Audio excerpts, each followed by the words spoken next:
Hello there everybody, Sam's Trains here and welcome back to the railway. Today's video is going to be about the locomotives of Sir Nigel Gresley.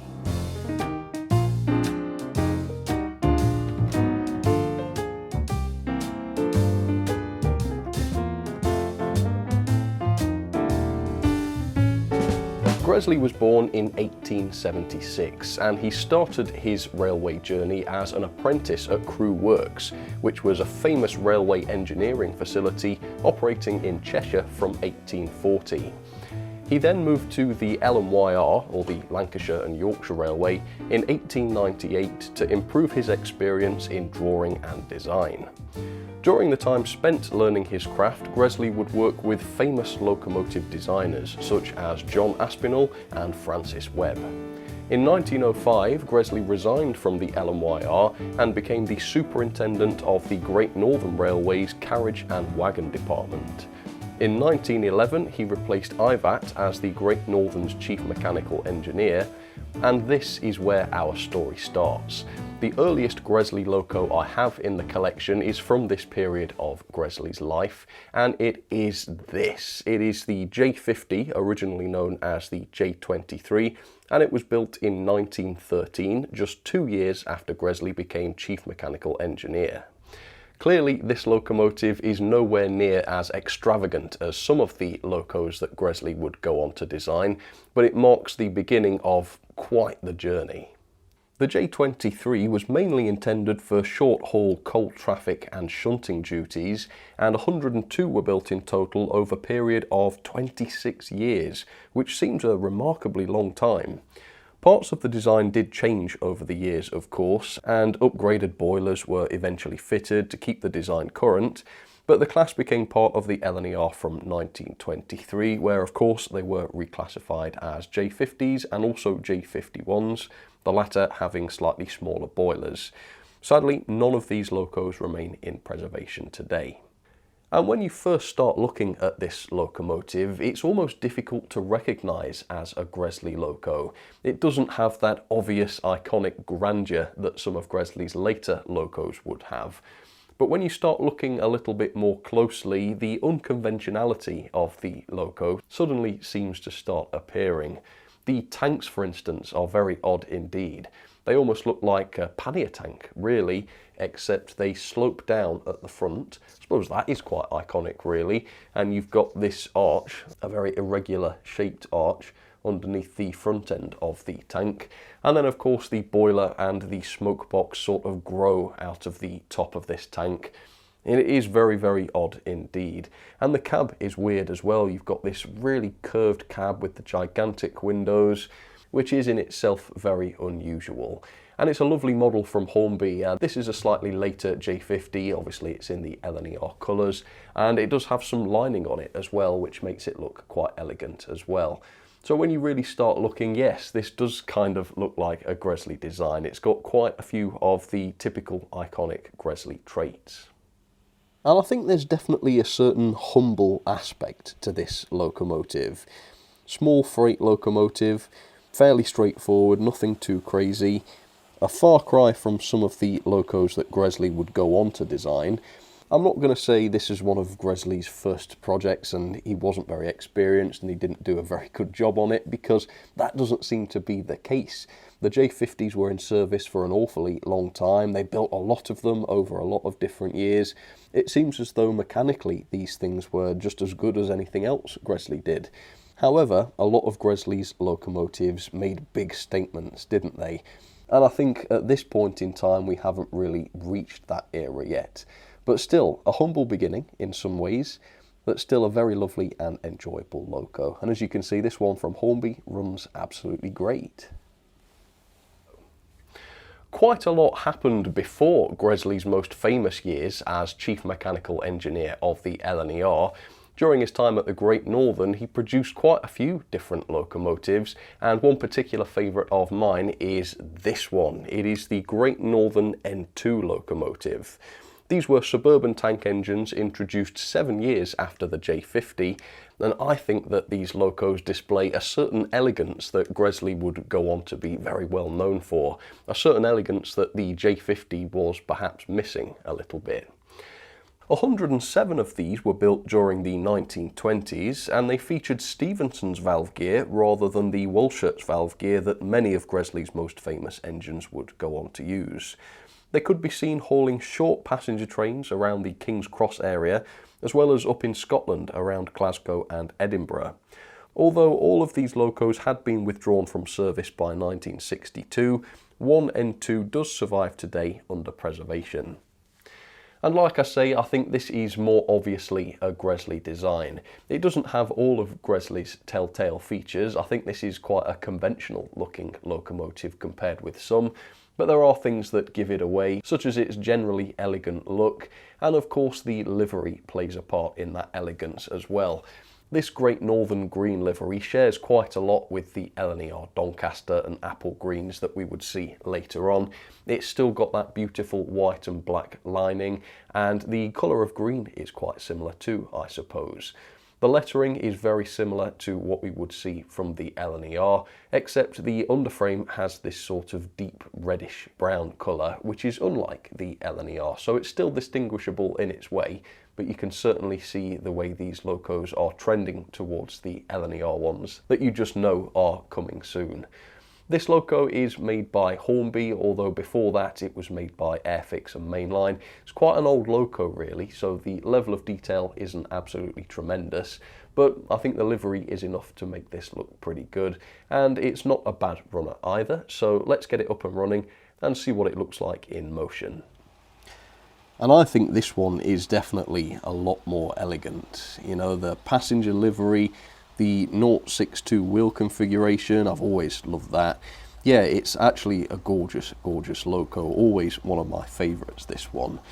It's still got an element of the humble about it though, hasn't it? It's not the sort of locomotive that you can imagine being talked about all over the world.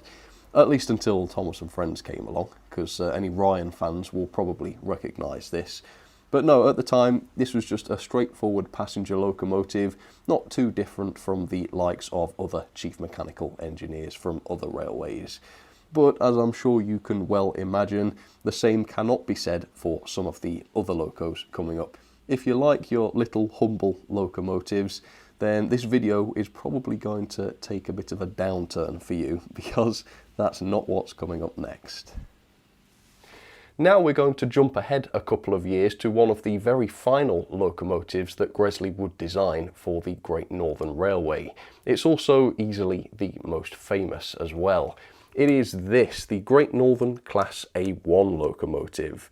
Obviously the most famous A1 was the Flying Scotsman, but I always show that loco, so today I thought I would show a different one.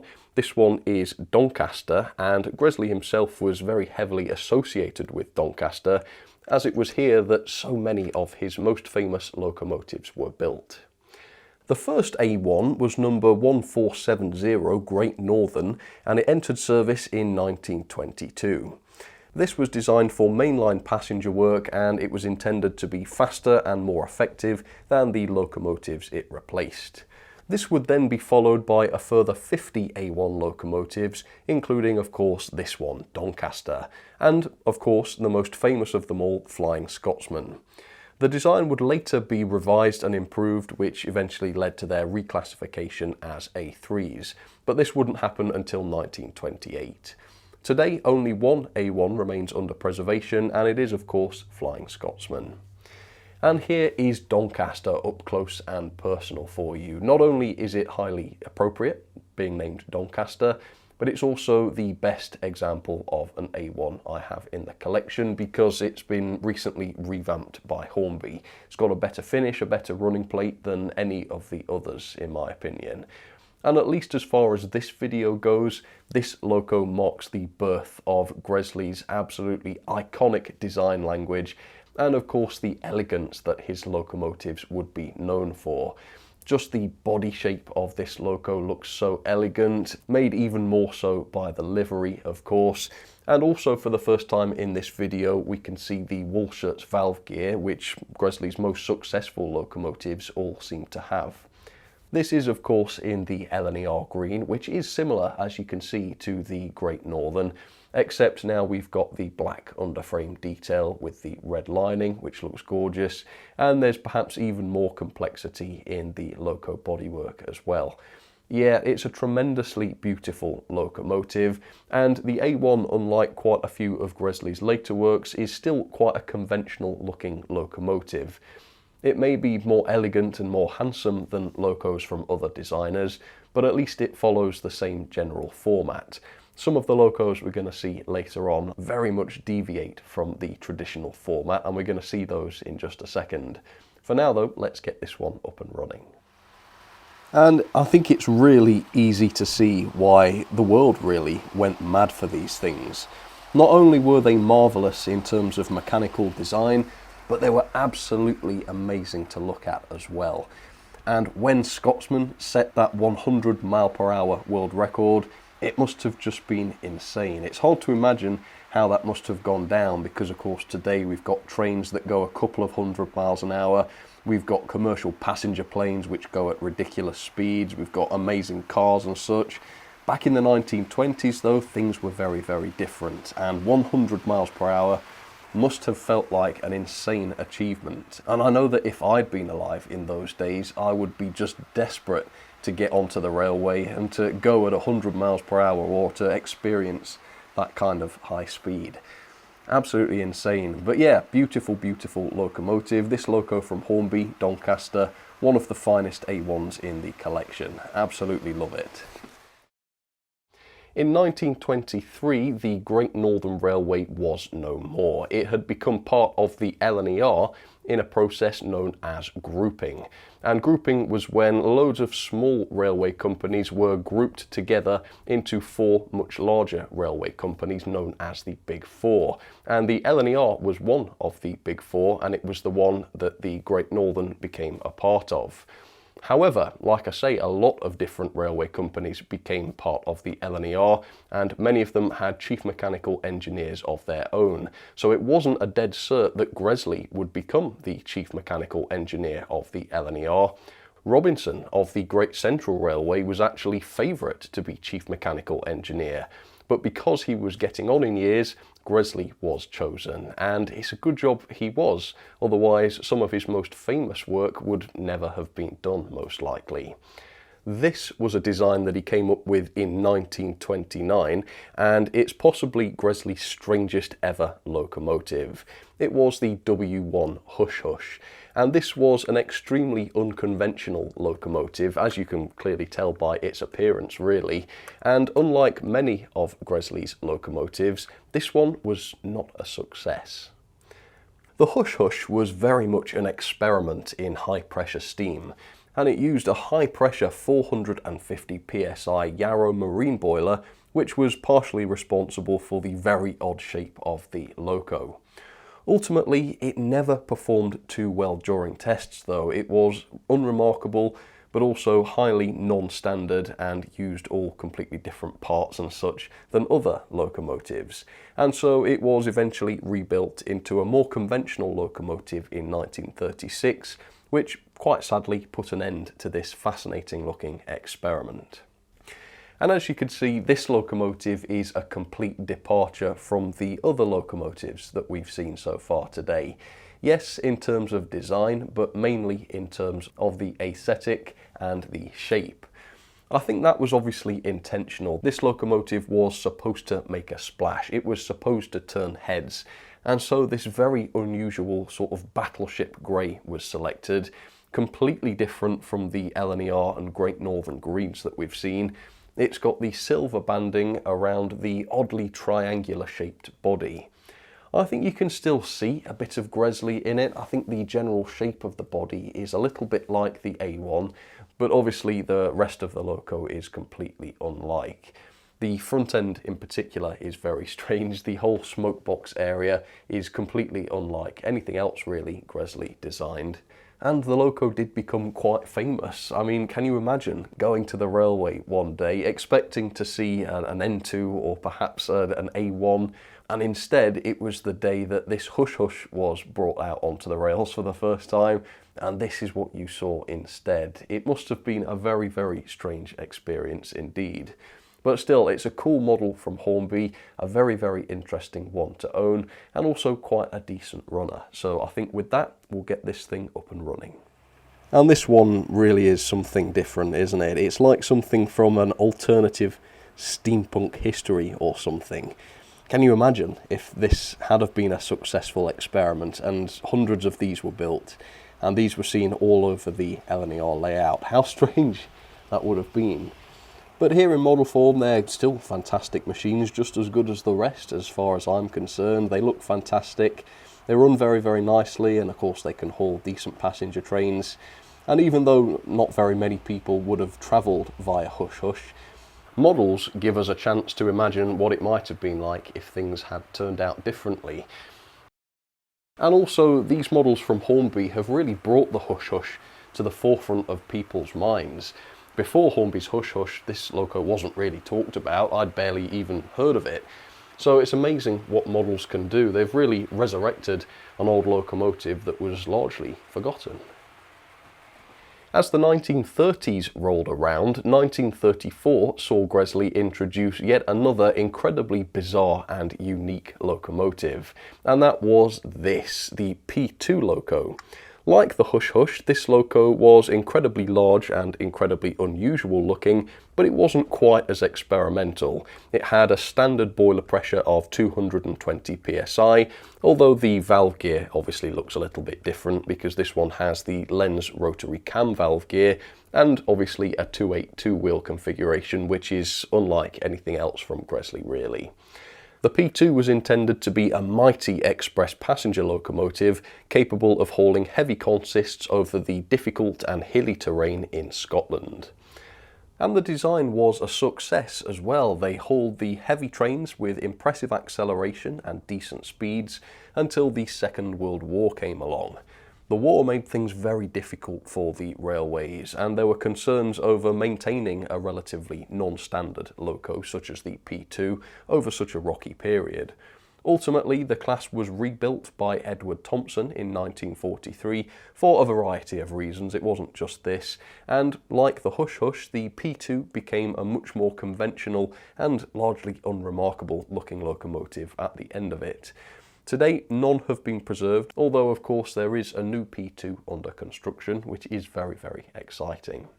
And although this locomotive is still somewhat unusual in its wheel configuration, I suppose, and certainly in its front end design, the rest of the Loco sort of goes back to the traditional Gresley design. The body, for instance, is very similar to the A1, of course. And I think this Loco has more of the traditional handsomeness that Gresley's A1 was known for as well. And this is the Railways version of the P2 made by Hornby a few years back. The decoration is actually gorgeous on this. As you can see, all of the lining looks fantastic, and it does a great job of capturing the shape and the grandeur of the P2. Although, of course, as you can probably tell, the level of detail itself is not that impressive. This was a sort of design clever locomotive. They did skimp on a lot of the details, which is why they are having to retool the thing after not all that long. So this is a great model for the time being, but I am really looking forward to seeing what Hornby have done with their latest P2, and hopefully that model will really be able to do justice to Gresley's amazing design. Can't wait to see that, but for now, let's get this thing up and running. And these P2s, of course, are really impressive machines. It must have been quite a sight to see these easily traversing those difficult landscapes in Scotland, hauling these massive long express passenger trains. Yeah, it is a shame they were rebuilt because they were rebuilt into A2/2s, which I think were ugly brutes. Some people don't mind them. In the review, I know some people said, oh, I find these things quite handsome. But really, for me, compared with the P2 and its beauty, yeah, the rebuild was not a patch on this. So it is a real shame that we lost all of the P2s twice. We lost them when they were rebuilt and then again when they were scrapped. It's just such a good thing that we are going to get a new P2, and hopefully it will be finished before we all die. And we'll then hopefully get to see a P2 on the main line again. Would be absolutely fantastic, something that hasn't been seen for decades and decades, and we might be the lucky ones to see it once again. But still, the Hornby P2, nice loco, working very nicely, and a reasonable substitute for the real thing, I suppose, while we wait for it to get finished off. There is of course one particular locomotive design that we haven't mentioned today, and it's one of Gresley's most famous of all. It is of course this, the A4 locomotive, or more specifically Mallard. And this was introduced in 1935 and would go on to be Gresley's finest achievement. It might look odd on the outside because of its streamlining, but underneath that streamlining was a much more conventional locomotive, very similar to the A1 that we saw earlier on. Except of course this was produced some 13 years later, so there's an extra 13 years of development and improvement in the A4 versus the A1. The A4 would be Gresley's crowning glory, and it was the design that broke the world record as the world's fastest steam locomotive. 35 A4 locomotives were built between 1935 and 1938, and they were really designed for speed and power on lengthy express passenger routes. Mallard broke a world record in 1938 when she achieved 126 miles per hour as measured by a dynamometer car. The streamlining may not have brought much an improvement in terms of speed. It was really the Marvellous mechanical design on the inside that was responsible for that, but it did create an updraft which drew smoke up and away from the locomotive, which further improved comfort and safety. Unlike many locos from today's video, a healthy 6 A4s have been preserved, and this example Mallard is of course one of them. And it really doesn't get any more iconic than this, does it? Here we are with Gresley's very, very famous streamlining. I went a lot of years thinking that it was just the A4s that received this kind of streamlining. Of course it wasn't. You've got the later P2 and the B17s, but I think the A4 is definitely the most iconic, particularly the one with the valancers, which hides some of the wheels a little bit. Yeah, it's just an absolutely amazing shape, isn't it? And I think the livery plays a big part in how iconic the A4s were, specifically Mallard. Yeah, you've got this garter blue, it was called, which again couldn't be more different from the LNER greens. It doesn't have an awful lot of lining to it, except around the front where you've got this very interesting little bit of design work. And of course, to contrast it all, you've got the red wheels, which also look absolutely fantastic. So this is a conventional steam locomotive, but it was made to look as though it was something completely different. And I think it worked. This has become one of the most famous locomotives in the world. And personally, I don't think its speed alone would have been enough to do that. If this just looked like an A1, it would have just been another Flying Scotsman, wouldn't it? It wouldn't have been different enough to become such a famous loco. But this iconic look really helped to set it apart from the likes of Flying Scotsman, and I guess that is part of the genius of Gresley. So with that, let's see this locomotive recreate that famous run from 1938. And this must have been another truly amazing sight, seeing this incredibly fast locomotive break that world record, a record that has still never been broken in almost 100 years. Now that is quite amazing. And I thought since the dynamometers are now back from Rapido, this would be a really nice opportunity to have a good race along with it and see what it looks like with Mallard going at pretty much top speed. And I would say that looks pretty darn fast, actually, particularly on these curves. So there you have it, Gresley's ultimate locomotive in many ways, I would say, the gorgeous, gorgeous A4 Mallard. The A4 is the last locomotive that I have to show you today, but it was not the final locomotive that Gresley ever designed. He went on to do a couple more projects before he died in 1941, and his final ever locomotive would be the V4 locomotive, which was a small prairie tender locomotive which was built in the year of his death in 1941. And apparently that was a decent loco. There was only a couple of them built, but people said they worked great. Doesn't exist in model form though, unfortunately, and I think that's a pity. It's something I'd love to see. But for now, that is the end of the Gresley story, according to me, Sam Strains. I hope you've enjoyed seeing the various Locos, and if there are Gresley locomotives that you particularly like that I didn't include in this video, please comment down below and let me know what those are.